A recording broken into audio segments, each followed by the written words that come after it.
Hello दोस्तों, आज के इस वीडियो में करते हैं क्वेश्चन नंबर 7 जो आपको यहाँ पे दिखाई दे रहा होगा। क्या लिखा हुआ है? यदि कॉट थीटा का वैल्यू 7/8 है तो इसका वैल्यू और इसका वैल्यू निकालना पड़ेगा।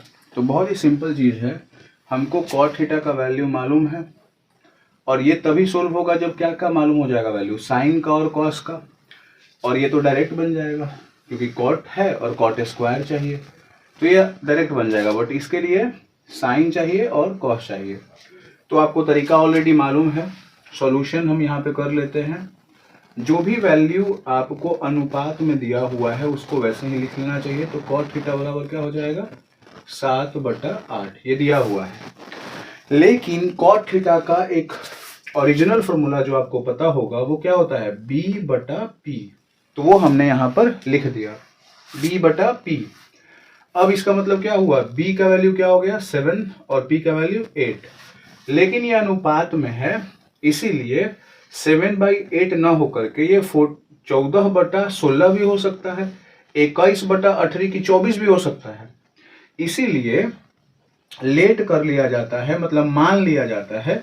लेट मैं लिख दे रहा हूं इंग्लिश में, चलिए मैं लिख देता हूं माना कि, है ना, क्या माना जाता है कि b जो होगा वो क्या हो सकता है? 7k।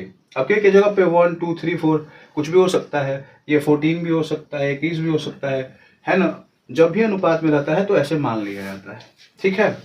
उसके बाद p का वैल्यू क्या हो जाएगा बताइए? 8k हो जाएगा, ठीक है। इसमें नंबर नहीं कटेगा। बहुत सारे लोग 7 और 8 डायरेक्ट लेके मान लेते हैं, k नहीं मानते हैं, तो पूर्णतः सही नहीं है। इस तरीके से बनाना होता है जो मैंने यहाँ पे लिखा हुआ है। तो b का वैल्यू 7k, p का वैल्यू 8k। तो b और p मालूम चल गया। अब क्या मालूम करना पड़ेगा? h मालूम करना पड़ेगा। h जानते होंगे आप, कर्ण को बोलते हैं। और फॉर्मूला क्या होता है? h स्क्वायर यानी कर्ण स्क्वायर प्लस बराबर p स्क्वायर यानी लंब स्क्वायर प्लस हो जाएगा b स्क्वायर यानी आधार स्क्वायर, है ना। यहाँ पे आप इसको तो जानते ही हिंदी नाम, लेकिन मैंने क्या बोला कि आसान यही रहता है इंग्लिश वाला। तो कर्ण स्क्वायर बराबर क्या हो जाएगा? लंब स्क्वायर प्लस क्या? आधार स्क्वायर। चलिए हिंदी भी हमने लिख ही दिया, ठीक है। तो हमको तो क्या है? कर्ण स्क्वायर चाहिए ना, तो लंब के जगह पे क्या लिखेंगे? जो p का वैल्यू यानी कितना? 8k। तो 8k का क्या होगा? स्क्वायर प्लस आधार यानी b कितना है? 7 है, तो 7k का क्या हो जाएगा? स्क्वायर। अब चलिए इसको सोल्व करते हैं आगे। तो 8 कितना हो जाएगा? 64k square plus 7 49k square, है ना। अब यहाँ पे नहीं जगह लग रहा है, नीचे कंफर्म नहीं है, दिखेगा नहीं दिखेगा, तो आगे बढ़ जाते हैं। 4 और 9 9 और 4 कितना हो जाएगा? 13 की 3, हाथ में 1, 6 4 10 और 1 कितना हो जाएगा? 11, है ना। ये किसके बराबर आया? कर्ण स्क्वायर बराबर आया, है ना। 113 ये दोनों जोड़ने पर, और के स्क्वायर तो के ही स्क्वायर होगा ना, क्योंकि गुना थोड़ी है, जोड़ में है तो वही हो जाएगा। अब हमको कर्ण चाहिए, है ना, अर्जुन का भाई। तो इधर जो स्क्वायर है, इधर जो वर्ग है, उधर जाके वर्गमूल हो जाएगा। तो 113 और के स्क्वायर हो गया। 113 जो है कोई परफेक्ट, है ना, संपूर्ण वर्ग नहीं है। संपूर्ण वर्ग उसको कहते हैं जो, मतलब मान लीजिए 2 में 2 से गुना किए तो 4 आया, तो 4 संपूर्ण वर्ग है। 3 में 3 से गुना किए 9 आया, तो 9 संपूर्ण वर्ग है। 4 चौका 16, 16 है। तो 113 किसी में आता है? इसे करने पे नहीं आएगा, तो इसलिए उसको रूट में छोड़ दीजिए। जिसका नहीं हो सकता उसको छोड़ दीजिए। और के स्क्वायर का रूट तो मैंने बताया ही था, के होता है, ठीक। और फिर मैंने एक और चीज समझाई हुई है कि कैसे तोड़ते हैं रूट को। तो जब आप 113 का क्या करेंगे? अभाज्य गुणनखंड करेंगे ऐसे करके, तो ये होगा ही नहीं। तो जब कुछ हो ही नहीं रहा, आगे कट ही नहीं रहा, तो जोड़ा नहीं लगेगा, और जोड़ा अगर नहीं लगेगा तो जैसे है वैसे ही छोड़ दीजिए। इतनी बातें क्लियर हो गई। तो कर्ण का वैल्यू यानी एच का वैल्यू हमें मिल गया कितना? 100 रूट अंडर 113 के यानी वर्गमूल 113 का के, ठीक। अब हम क्या करेंगे? यहाँ पे वैल्यू को बैठा सकते हैं। देखिए 1 के जगह पे 1, साइन थीटा के जगह पे क्या होगा? क्या होता है फॉर्मूला? ट्रिक वाला याद करिए, p/h बताया था। तो p कितना है? देखिए यहाँ पे 8k, है ना। p क्या है यहाँ पे? 8k, और क्या? उसके बाद h ना, h क्या हो जाएगा? रूट अंडर 113 के। तो देखिए रूट अंडर 113, और इसमें भी k है, इसमें भी k है, तो ऐसे ही कट जाएगा, तो इसको वैसे ही छोड़ दिया हमने, ठीक है। या एक उपाय और कर सकते हैं, जो चाहिए ना पहले ही नीचे निकाल लीजिए। जैसे साइन थीटा चाहिए तो साइन थीटा बराबर क्या होता है, p बाई एच। तो p का वैल्यू देखिए यहाँ पे क्या है 8 के, h का वैल्यू क्या है 113 के कट गया तो आ गया वैल्यू क्या 8/113 रूट में। उसके बाद फिर हमको क्या चाहिए, नीचे देखिए कॉस है तो कॉस का वैल्यू यहाँ पे बगल में निकाल देंगे। कॉस थीटा का फॉर्मूला क्या होता है बोलिए, b बाई एच है ना, आधार बटा कर्ण। तो b का वैल्यू कितना देखिए यहाँ पे 7 के, और h का वैल्यू कितना है बच्चा पार्टी यहाँ पे है 113 के, तो 113 के फिर से कैंसिल, तो क्या हो गया वैल्यू 7/√113। इस तरीके से लिखा जा सकता है। तो साइन कॉस का वैल्यू हमने पहले ही क्या कर लिया, निकाल लिया। क्लियर बात। अब चलिए यहाँ पे बैठाते हैं वैल्यू। तो फिर अब 1 की जगह पे 1 माइनस साइन का वैल्यू अभी हम निकाला थे, कितना आया था 8/113 रूट में, ब्रैकेट बंद, फिर यहाँ पे चालू। तो क्या होगा 1 प्लस कॉस का वैल्यू कितना आया था बोलिए जल्दी, कॉस का वैल्यू 7/√113 है ना। और फिर यहाँ पे देखिए 1 है तो 1, माइनस है तो माइनस, कॉस का वैल्यू 7/√113 लिख दिया 10 के 10। ठीक है।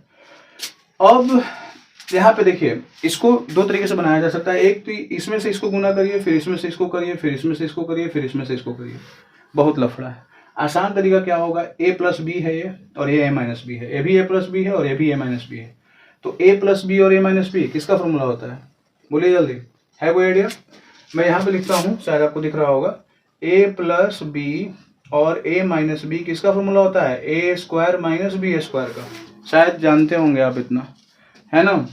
वर्गमूल में सॉरी अलजेब्रा में आपने पढ़ा होगा, बीज गणित में ये फॉर्मूला बहुत ही फेमस फॉर्मूला है, तो जानते होंगे। तो यहाँ पे वही चीज कर लेते हैं। ये क्या होगा a प्लस बी और a माइनस बी, तो ये क्या हो गया a स्क्वायर इन 1 का स्क्वायर माइनस 8/√113 का क्या हो जाएगा स्क्वायर, बटा नीचे भी वही होगा 1 यानी 1 का स्क्वायर यानी a स्क्वायर, अब माइनस b क्या है इसमें 7/√113 है, तो इसका क्या हो जाएगा स्क्वायर। कितना आसान है। तो यहाँ से यहाँ पहुंच गए। देखो इतना बड़ा था इतना छोटा कर दिए।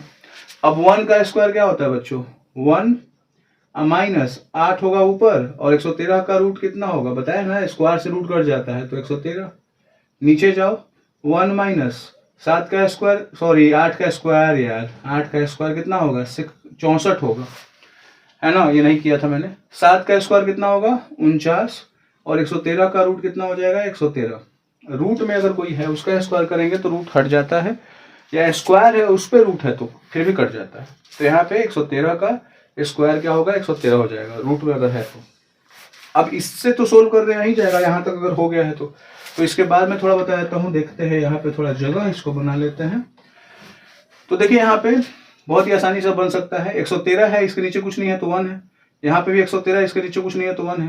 तो यहाँ पे 113 और 1 का एलसीएम कितना हो जाएगा 113।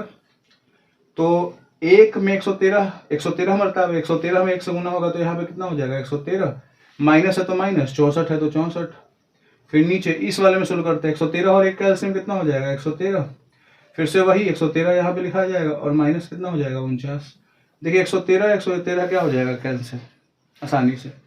अब क्या होगा 13 में से 4 गया 9 हासिल गया, क्या होगा 10 में से 6 गया 4, देखो 49 हो गया ऊपर। यहाँ पे फिर क्या होगा बोलो जल्दी, 13 में से 9 गया 4 यहाँ पर और हासिल गया 10 में से 4 गया कितना हो जाएगा 6, यानी जो वैल्यू आया हमारा वो कितना आ गया 49/64। और मुझे लगता है कि यही आंसर होगा, आप एक बार मिला लेना। अब अगला सवाल क्या बोल रहा है, कॉट स्क्वायर थीटा का वैल्यू निकालने के लिए। तो कॉट थीटा का वैल्यू 7/8 है, तो कॉट स्क्वायर क्या होगा, कॉट स्क्वायर थीटा का वैल्यू चाहिए। तो कॉट थीटा का वैल्यू कितना है 7/8 और उस पर क्या कर देंगे स्क्वायर कर देंगे क्योंकि स्क्वायर पूछ रहा है। तो 7 का स्क्वायर 49 और 8 का स्क्वायर 64, तो दोनों का सेम आंसर हो जाएगा। अब बोलोगे सर ये तो एक और तरीका से बन जाएगा ना, लेकिन ये बात ध्यान रखना कि जब तुम आगे बढ़ोगे, आगे कुछ चैप्टर इंट्रोड्यूस करोगे, है ना, आगे जब बढ़ोगे इस त्रिकोणमिति में, तब ये एक और तरीके से बन जाएगा और वो और बहुत आसान होगा। लेकिन अभी तत्काल जितना हमको मालूम है उसके अनुसार यही तरीका बेस्ट है। इतनी बातें क्लियर हो गई।